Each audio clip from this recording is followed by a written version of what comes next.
Sino sa inyong mga nagbi-business, food business din sa street? So, kasi nagkaroon ako ng problem.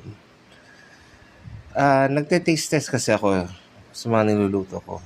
So, nagluto ako kanina, maaga pa, around 11 o'clock. Siomai, siopaw.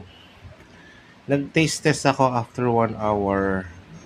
Kasi gusto kong malaman kung okay ba siya, mainit pa rin ba siya. So, kumuha ako ng isang siopaw, kumuha ako ng dalawang siomai.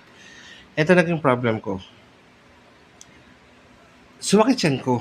So, ang iniisip ko is, dahil nainitan 'to, tapos nakatakip siya.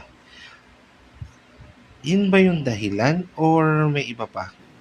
Kasi hindi siya direct sa ano, hindi siya directly tinatamaan ng araw. Pero mainit pa rin yung paligid kasi street, eh. Sa kalsada lang naman ako nagbebenta sa harapan ng bahay. So, mainit siya. So, ina-assume ko, baka dahil sa init, tas kulob 'to, kaya masakit sa tiyan siya 'pag kinain. So, definitely hindi ko na puwede ibenta 'to. Ayoko naman sumakit yung mga bibili. Wala lang, advice lang dun sa mga nakakaalam. Nanghuhula lang ako ngayon, eh, first time magbebenta.